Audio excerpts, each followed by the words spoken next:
Recuerden, pongo básicamente las ideas, no es un escrito así formal, son las ideas con las que ustedes pueden ir conformando también sus notas.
¿Le puedo borrar esa parte?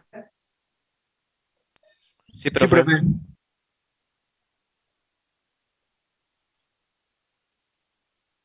Bueno, explico antes de borrar.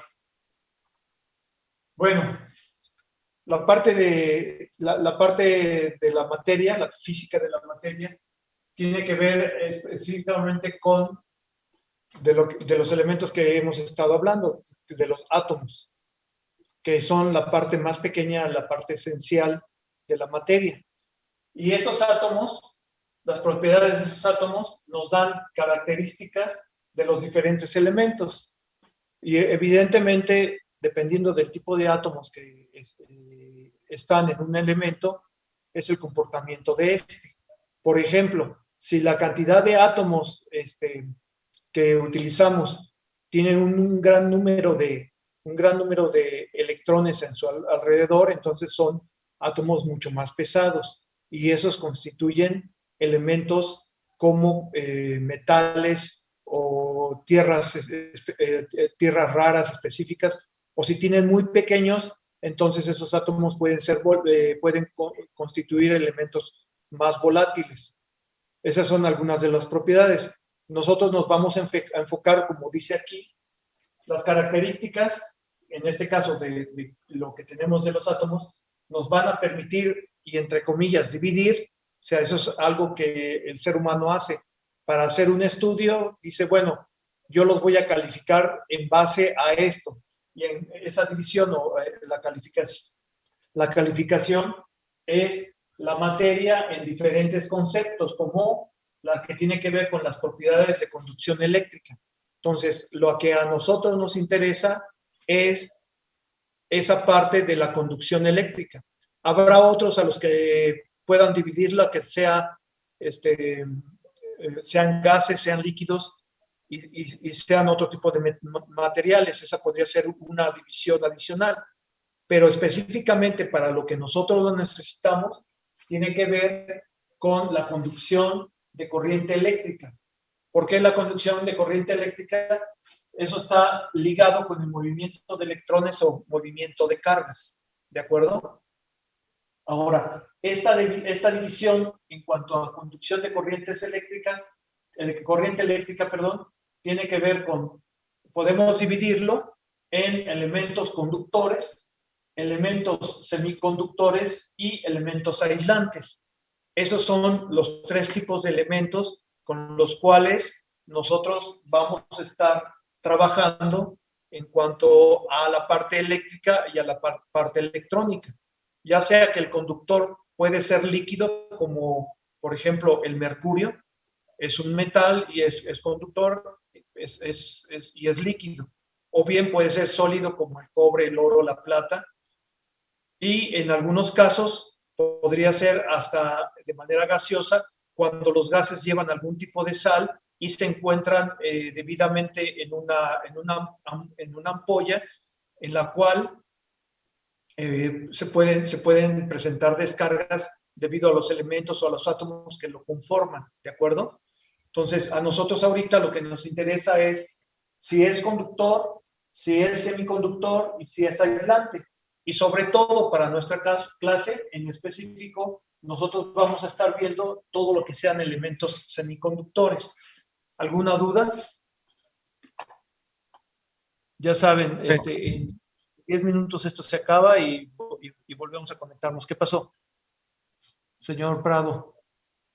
Ah, no, profe, es que preguntó si tenía una duda, pero le dijimos que no. Ah, ok, gracias. Bueno.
¿Se alcanza a ver el azul?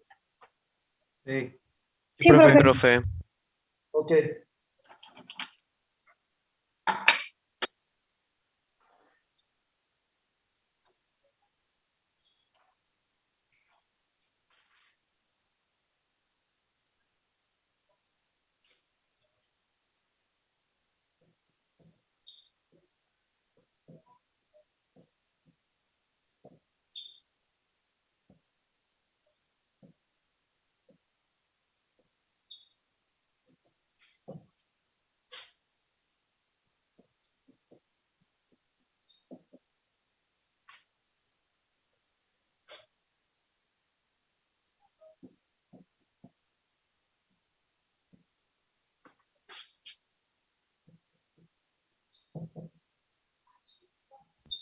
Profe, perdón, pero ahí dice, ¿las cargas eléctricas tienen un móvil? ¿O qué dice? Un Perdón. móvil, un móvil y un miento. Ah, ok, profe, gracias. Es movimiento. Sí, es, bueno, es que como ahí ya no alcanza, se escribe del otro lado, ¿no?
¿Cuánto tiempo falta?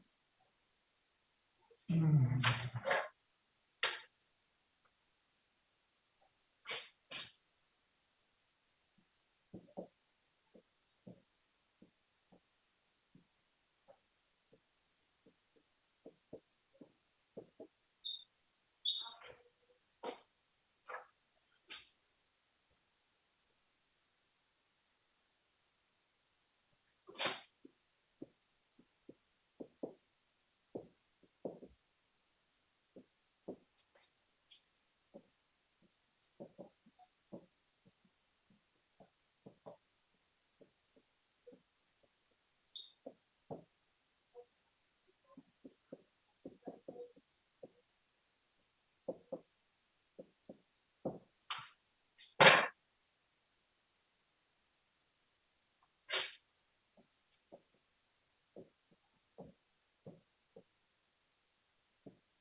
que para volver a abrir la sesión, como esta máquina no sé a dónde se conecta, qué bárbaro. Todo este tiempo se tardó en reconectar, ¿de acuerdo? Y una disculpa, pero bueno, esto está fuera de mi control hasta que quiso conectar. ¿Sí me escuchan? Sí, profe. Sí, profe. Ok. Bueno, entonces lo que tenemos aquí es los elementos que generalmente utilizamos en electricidad y en electrónica. Tenemos lo que es un conductor y el conductor tiene, aquí vamos a esbozar de una manera muy breve lo que hace el conductor. Un conductor, en un conductor las cargas eléctricas se mueven con libertad a través del material. Las cargas se mueven con libertad, las cargas que se mueven con libertad son los electrones. Este símbolo lo utilizo yo para definir electrones, para manejarlo, para no tener que estar escribiendo todo el tiempo electrón. Ponemos esto y es una E con un triangulito arriba, que significa electrón. Los electrones libres o de valencia, ahorita vamos a ver qué son todos esos. Yo supongo que ya todo esto ustedes ya lo conocen, pero no lo doy por asentado, simplemente voy a mencionar parte de esto porque en base a eso vamos a tener que trabajar. En los electrolitos, lo que se mueve son los iones. Hay iones positivos y iones negativos. Ahora, en un aislante las cargas eléctricas, su movimiento es prácticamente nulo, es decir, casi no se mueven las cargas eléctricas a través de un aislante o su movimiento es muy pequeño. Aquí el movimiento es prácticamente de todos los electrones que son de valencia, se mueven como locos y aquí prácticamente no hay movimiento de electrones a través del material, es decir, el material ofrece una elevada resistencia al paso de la carga eléctrica.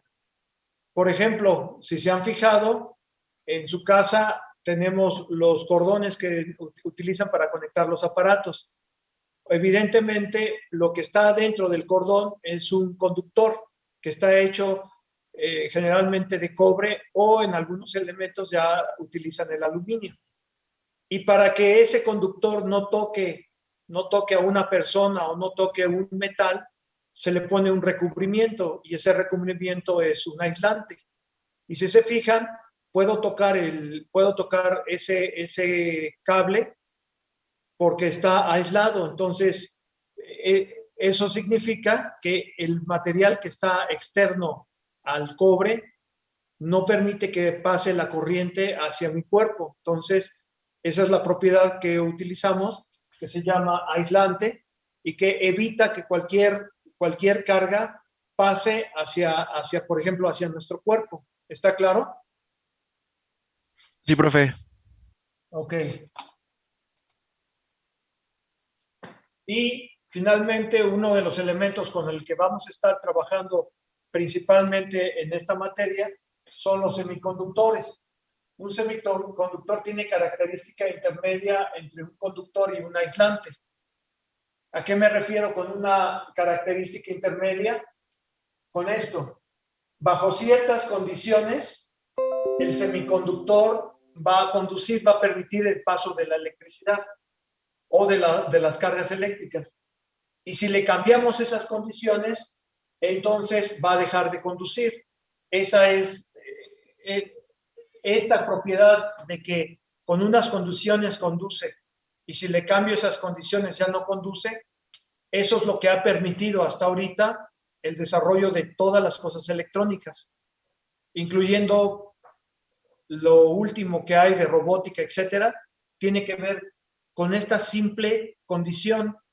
Si le pongo una determinada polaridad, va a conducir. Si se la cambio, no conduce. Y esta simpleza es lo que ha permitido el desarrollo de la electrónica hasta lo más grande que tenemos ahorita. ¿Alguna duda? Profe, y entonces en ese caso, ¿qué sería mejor? ¿Un semiconductor o un conductor? Pues, en ese caso va a depender de lo que usted quiera hacer. Si usted quiere llevar electricidad de un punto al otro, necesita un conductor. Pero si necesita hacer cosas especiales, por ejemplo, si hay, por decir algo, si hay agua en un lugar o no hay agua, este elemento puede detectar a través de electricidad esa condición y le puede mandar una señal. Son aplicaciones completamente diferentes. Si usted quiere conducir electricidad o llevar electricidad de un punto a otro, utiliza los conductores, como lo que vimos, por ejemplo, en mediciones. Usted necesita que la corriente produzca su campo magnético y entonces utiliza un conductor de cobre y entonces usted ya puede producir eso. Pero si usted quiere hacer que a veces conduzca y a veces no, dependiendo de esas condiciones, entonces utiliza usted precisamente los semiconductores. Son aplicaciones completamente diferentes. ¿Ok? Ok, profe. Bueno.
Ok, aquí lo que tenemos es tanto la electricidad como la electrónica se basan en movimiento de partículas cargadas. Esas partículas cargadas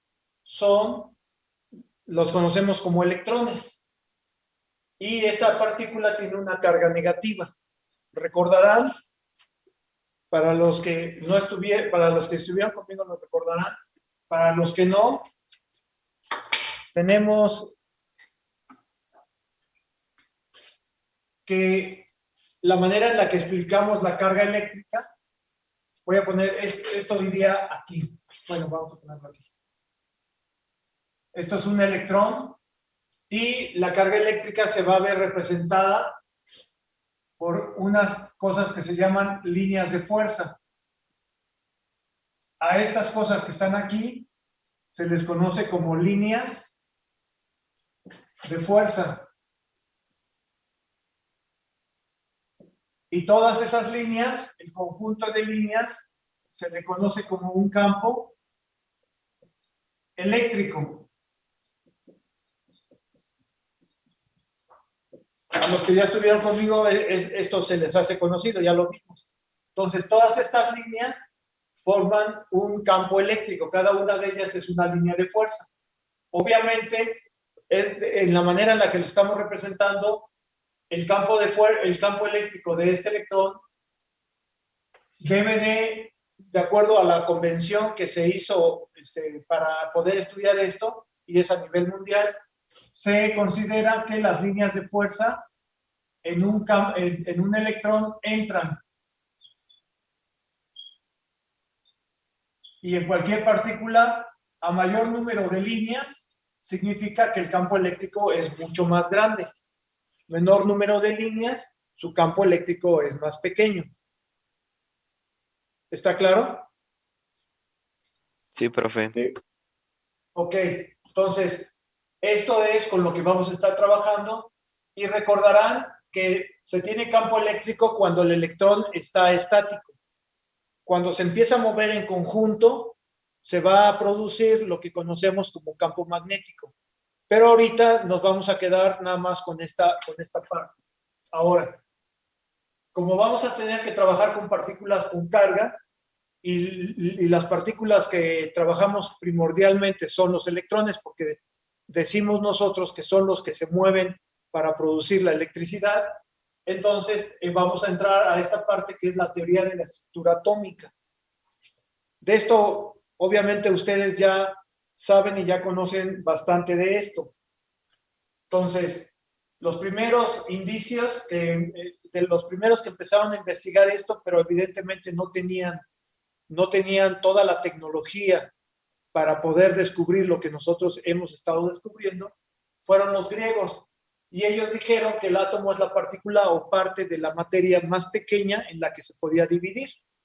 Y así es, ese conocimiento perduró durante muchísimos lustros y décadas y milenios, hasta que finalmente, ahí por el siglo XVIII, fines del XVIII y XIX, principios, se empezó a trabajar un poco con toda esa información, pero es prácticamente hasta el siglo XX donde hay un auge y se empieza a estudiar de una manera mucho más formal, mucho más concisa y con más elementos todo lo que tiene que ver con la estructura de la materia.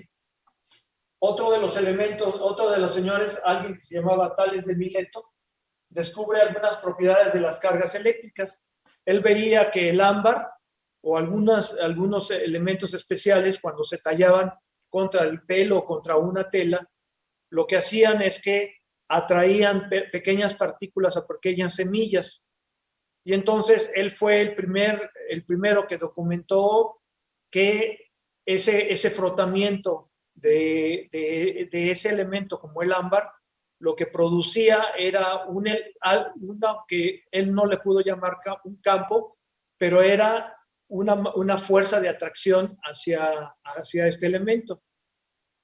Y ahí quedó olvidado todo esto, hasta que, como les comento, llegamos al siglo XX, finales del XIX y principios de este siglo, del siglo XX, perdón, donde todo eso se empieza a revolucionar y a estudiar de una manera mucho más formal.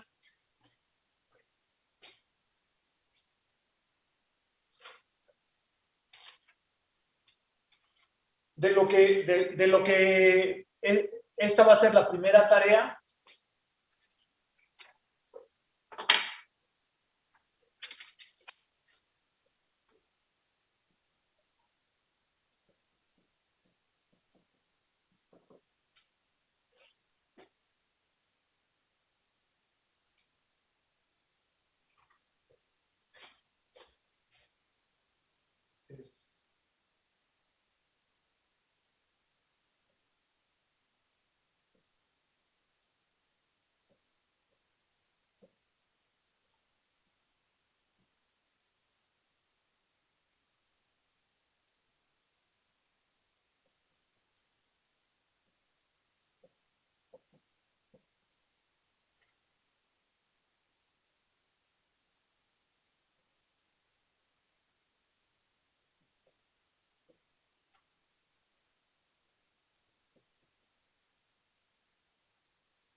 dentro de la tarea,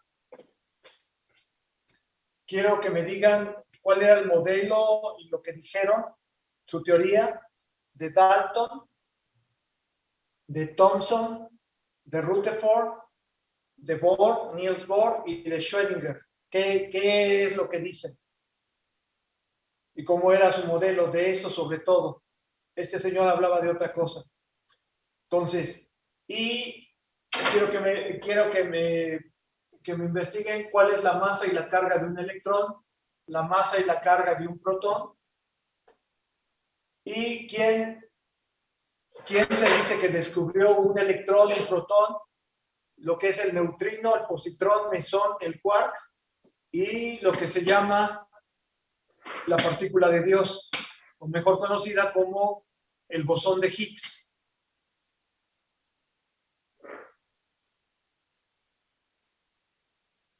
El trabajo, recuerden, tiene que ser manuscrito,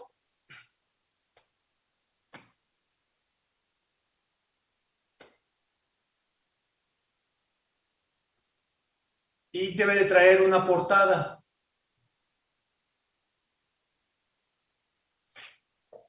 Profe, la portada también tiene que ser manuscrita. Sí, por favor. Ah, bueno, no, la portada puede ser ya en computadora, o sea, ya diseñada, pero debe de tener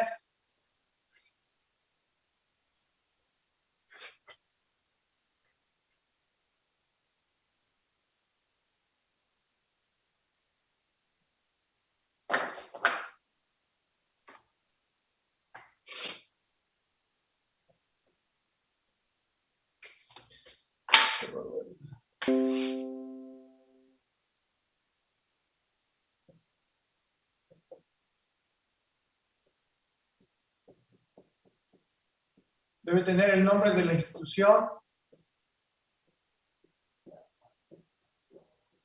nombre de la escuela,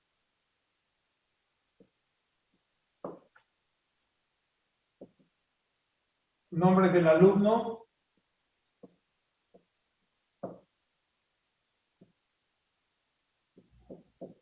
número de boleta, debe tener fecha,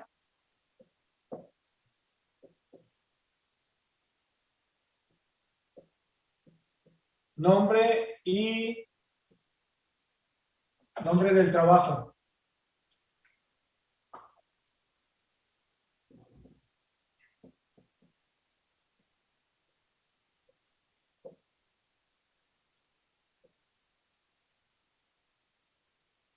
Fecha.